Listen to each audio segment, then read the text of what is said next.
Hi, everyone. Rebecca from Practice by Numbers. And one of our partners is Consistent Dental Solutions. And Michelle Lasky, their CEO, is here with us today. Michelle and I have been talking and wanted to share some of that conversation with everyone else. One of the things that we've been talking about, Michelle, is that most practices, they run on these assumptions instead of actual data.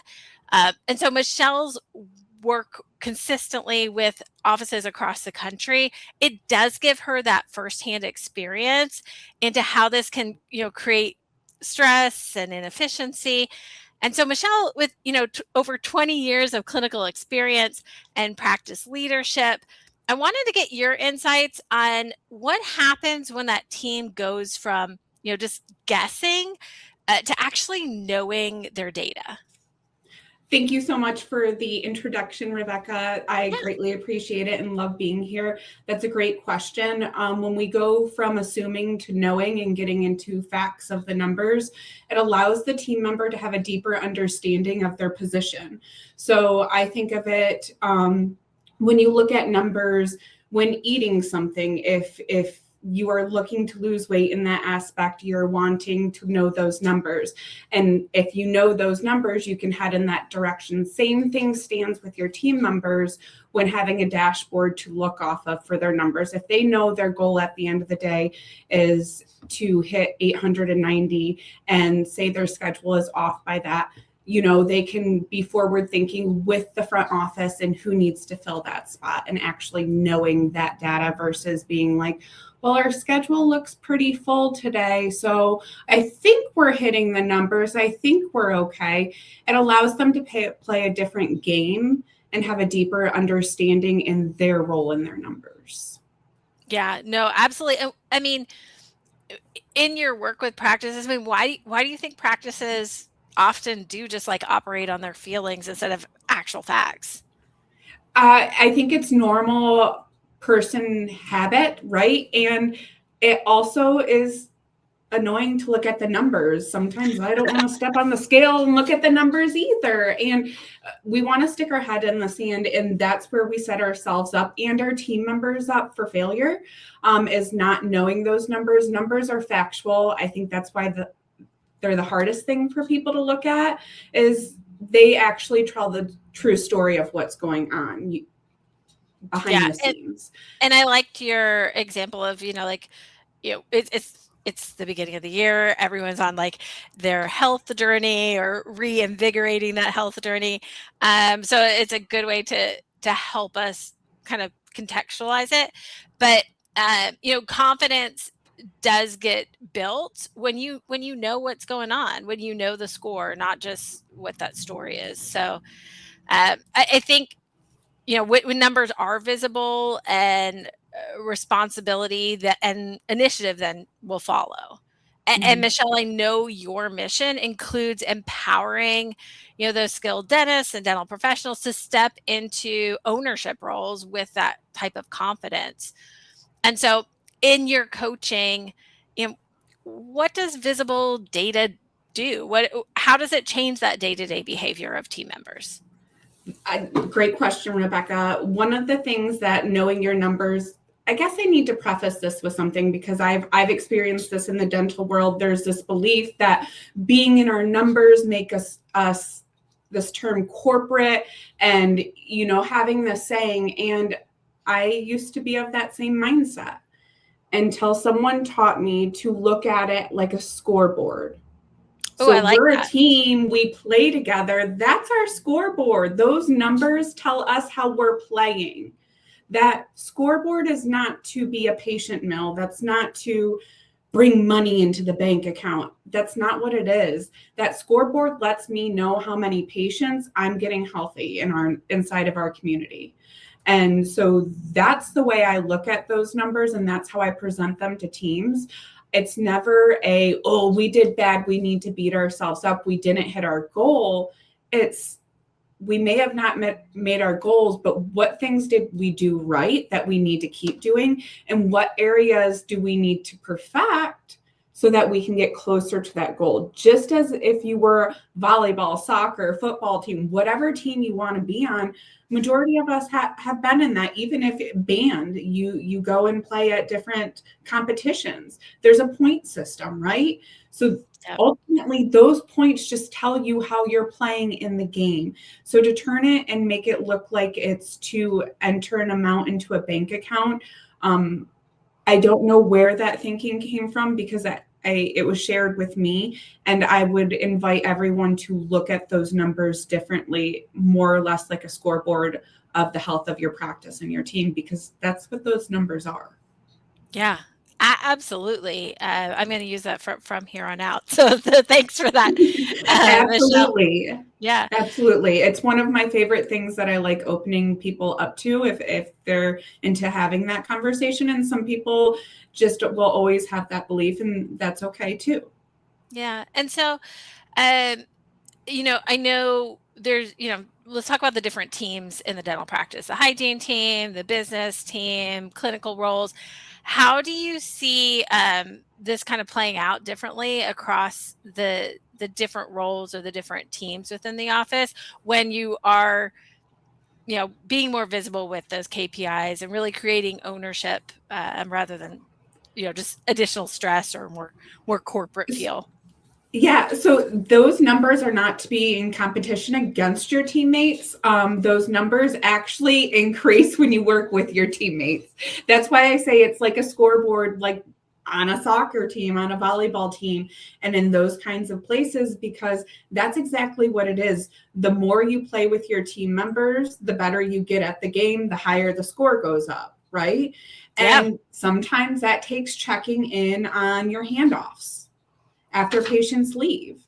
Hey, you know, Mrs. Jones was diagnosed for that crown on the upper right. Did she get that scheduled? Was she fully educated for that before she came into the financial realm?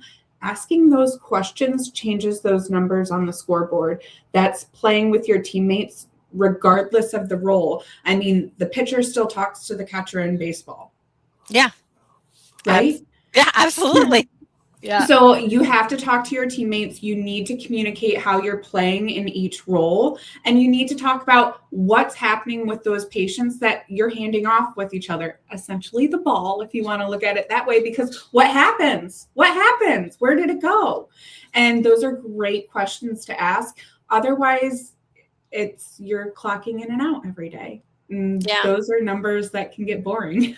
Where this one, you can literally interact with your teammates and get to know the community you're in and keep score of that. Yeah. And I think having that like real time insight, it does create that momentum, right? Like you're consistently and constantly able to see what's happening.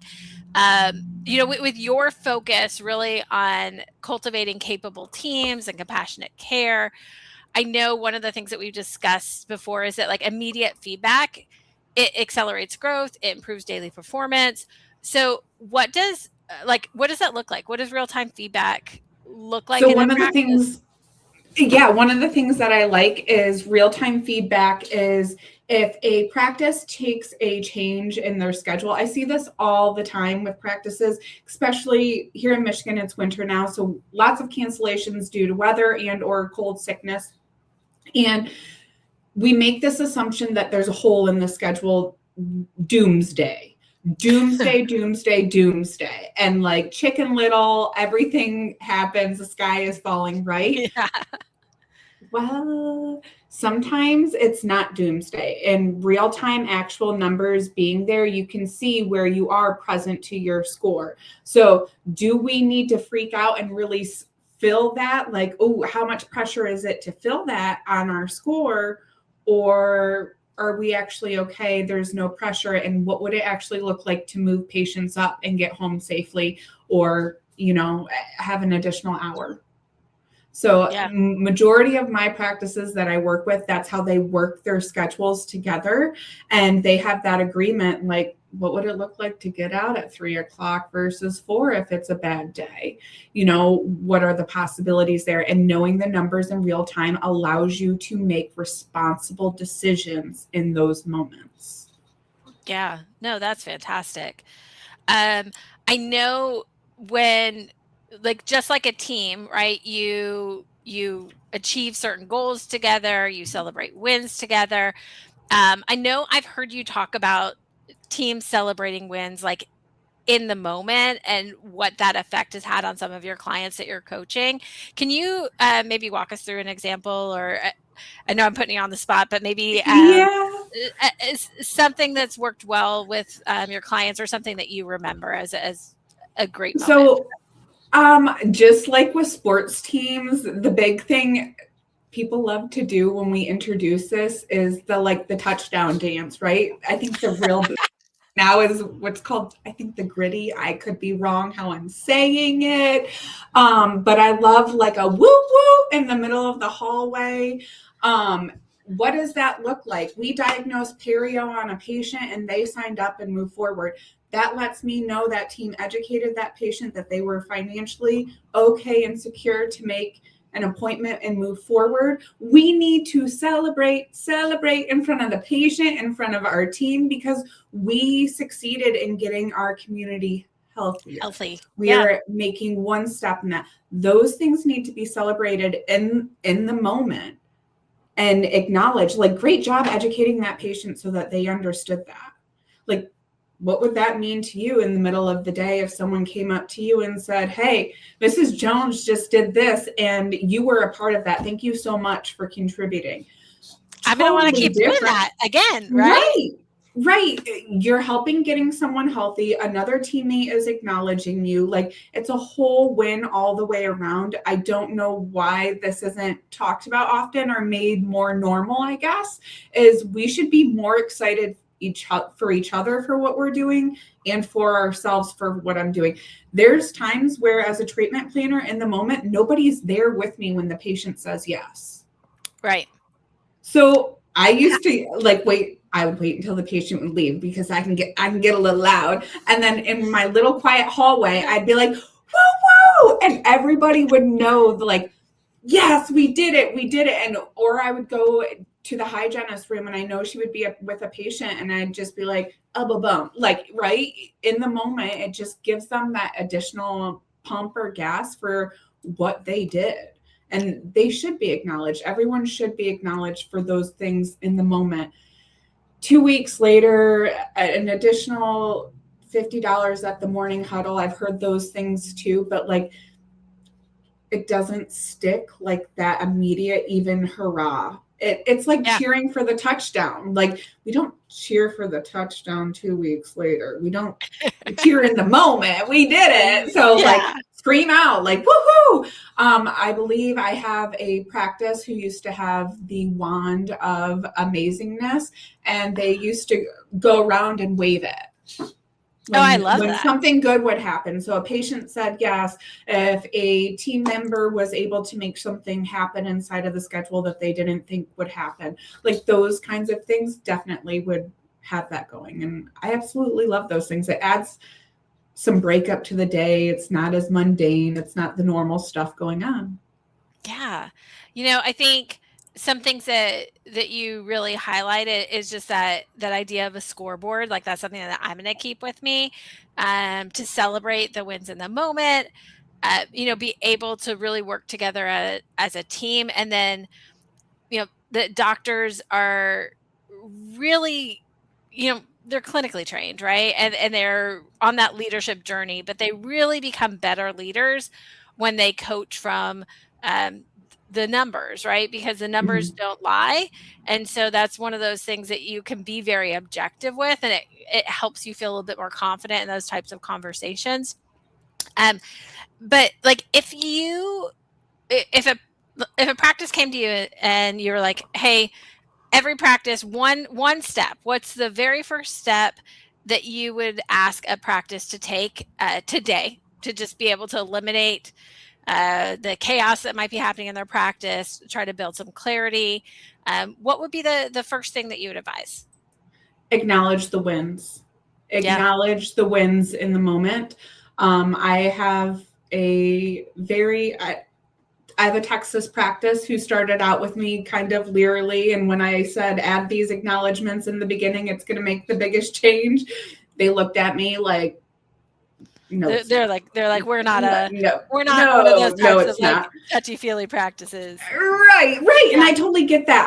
I'm not that person either, and I know it can come off as woo-woo sometimes, right? Yeah. And so at the end of the year, I always touch base with my teams, and I'm like, all right, let's look at what we talked about in the beginning of the year versus the last, and let's talk about the growth. So I didn't even have to bring up to this dentist how much we grew. We grew 28% in 1 year. Okay, can I give you a woo-woo? Woo-woo! Thank you. This is a senior practice. We did not add in another producer. We did not, no hygienist, no additional room, no nothing. We literally put systems and processes in, and the very first one we put in is team acknowledgement. If you see someone doing something great, acknowledge them for it. If you see the same person taking the trash out every day, acknowledge them for it. Just call it out. And that changed their practice so much that they started just acknowledging the good things. And because the good things were being acknowledged, people did more of them. Oh, you scheduled that patient? Oh, thank you so much for scheduling that patient. I didn't have to. Thank you so much for doing that. This is the front to the hygienist. Oh, you called your next patient up because your patient canceled? Thank you so much for doing that. And because the hygienist got the acknowledgement for doing those things that typically aren't theirs to do, they did more of it on their own. Not because it was expected of them, because it wasn't. It changed the culture. It changed the dynamic of what they were doing. So they started doing more for each other without having to ask it of each other. And this was acknowledged from the doctors themselves. This is what they said was the caveat. So I'm not saying this stuff out of nowhere. That they said this is the biggest change. So I absolutely love that. And it's free. That's free. You can give that to your team. Oh, I love that. I hope each of you listening today takes that back to their team and says, hey, look, let's give it, 3 months, 6 months. Let's see how well this does. Let's all commit to this. And I'm sure they'll see that. Maybe might not be a 28% change, because I know you're doing some other things with coaching, but just to have that feeling of acknowledgement, it means so much. So yeah, it does. Awesome. It does. And it definitely changes things. Thank you so much, Rebecca. Absolutely. Michelle, if someone wants to get a hold of you, what's the best way to do that? Feel free to reach out to me, Michelle, at consistentdentalsolutions.com, or you can always find me on Facebook. Awesome. Thanks so much, Michelle. Thank you. Have a good day. You too.